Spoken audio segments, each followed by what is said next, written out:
Agora a gente muda de assunto, vamos falar sobre o coronavírus. O Brasil já tem 9 casos confirmados da doença, sendo que em 2 pessoas essa transmissão aconteceu aqui dentro do país. Com as outras 9, elas se contaminaram no exterior e vieram aqui para o Brasil. A gente tem um boletim da Carolina Vilela, ela vai contar mais detalhes para a gente e depois nós comentamos o coronavírus. Entre os casos confirmados estão 2 mulheres que contraíram coronavírus após terem contato com o primeiro paciente que teve o diagnóstico da doença confirmado no Brasil. Uma delas é parente do empresário paulistano de 61 anos. De acordo com o Ministério da Saúde, as 2 contaminações ocorreram por transmissão local, ou seja, o vírus não está circulando no Brasil. O secretário de Vigilância em Saúde, o Anderson Oliveira, afirmou que a situação do Brasil é diferente da situação da Itália e que por aqui não temos a transmissão sustentada, agora chamada de transmissão comunitária, que é quando não é mais possível identificar a origem das contaminações. Vamos ouvir o que o secretário falou. O vírus não está produzindo doentes que nós não conseguimos identificar qual é a fonte. Todos os casos, até agora, identificados como casos confirmados, eles têm ou histórico de viagem ou histórico de contato próximo com o caso confirmado. Ô Zezé, agora até tem um papo, né, do Ministério da Saúde de, eventualmente, os centros de saúde ficarem abertos durante a noite para ter um atendimento, um acolhimento aos pacientes com coronavírus. O vírus está no Brasil, está circulando, a gente ainda não tem a transmissão chamada transmissão comunitária, que é quando você pega alguma doença e nem sabe de onde veio, né? Tá ali circulando no ar e você pode pegar a gripe, né? Costuma ser assim, você vai trabalhar, tem o pessoal espirrando, tossindo, você sai espirrando e tossindo, mas você não consegue identificar de quem é, porque tá generalizado ali. A expectativa, né, Zezé, infelizmente, é de que em algum momento o coronavírus vai ter esse tipo de transmissão. Por mais que as medidas que estão sendo tomadas, né, as medidas preventivas, estejam sendo adequadas, o vírus é uma encrenca, né, esse vírus. A qualquer hora ele pode acabar se espalhando.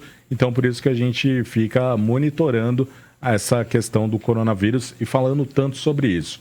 E além, né, dessa questão dessas tentativas agora do Ministério da Saúde tentar abrir os centros de saúde durante a noite, tem a questão também que está todo mundo pedindo, né, Zezé, para evitar o pânico. Isso é fundamental, não ficar desesperado. O coronavírus não é, por exemplo, uma ebola, né, aquela doença que tem uma mortalidade de mais de 50%. Então você, a partir do momento que se contamina, é muito mais perigoso. Tem outras doenças circulando por aqui, pelo Brasil, que tem uma mortalidade maior. Febre amarela, por exemplo, tem uma mortalidade muito maior. Então, o coronavírus ele tem uma mortalidade considerada baixa. A maioria dos casos são considerados leves, mas, mesmo assim, é de se preocupar. É de se preocupar, como toda doença que tem uma transmissão rápida. A transmissão do coronavírus, né, o novo coronavírus, pelo que os cientistas estão falando, ela, por exemplo, é menor, né, do que o sarampo. O sarampo você pega, você acha, olha, se eu estiver errada, doutor Eldair Albano, depois me corrija, mas é assim, uma pessoa com sarampo contamina mais 17, 18, uma pessoa com novo coronavírus contamina mais 3, 4. É por aí as contas que eu ouvi ontem. E, de fato, a letalidade não é a letalidade de um ebola. E, principalmente, uma coisa que tem que ser lembrada por todo mundo, né? O novo coronavírus, ele representa uma ameaça grande para quem está doente, tem algum tipo de doença crônica, e também para idosos, mais ou menos o que é a própria influenza, né? A influenza acaba matando muito idoso, muita gente com outras doenças crônicas também durante o inverno.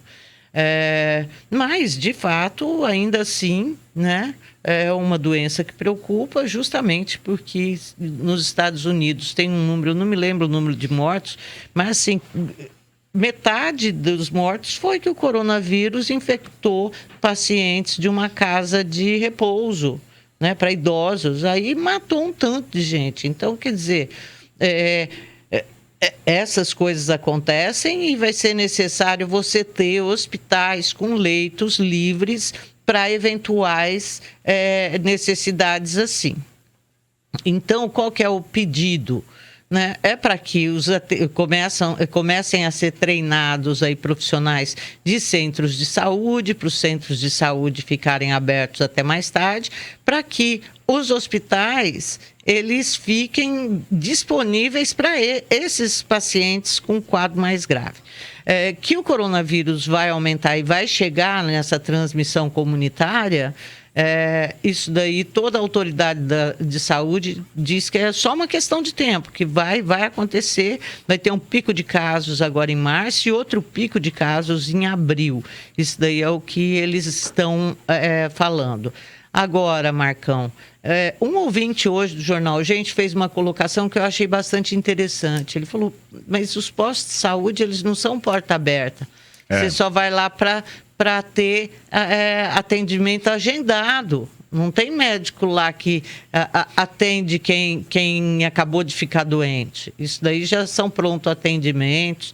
A gente falou com o secretário Carmo hoje, ele falou que não vê necessidade disso agora, mas nem o Ministério vê necessidade agora. O que o Ministério está falando é num passo seguinte, numa etapa seguinte, quando começar essa transmissão comunitária que se diz. Né?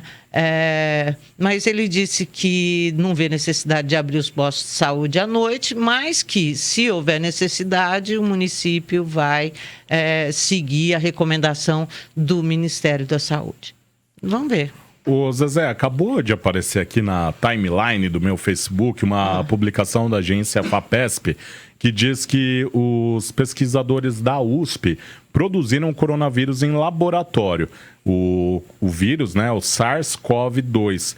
Então, ele foi obtido dos primeiros pacientes diagnosticados com a doença aqui no Brasil e agora ele vai ser multiplicado e espalhado por diversos laboratórios particulares, públicos e privados em todo o país, para ter ali uma capacidade maior de realização de testes diagnósticos e também avançar nos estudos sobre como a doença é causada e se propaga.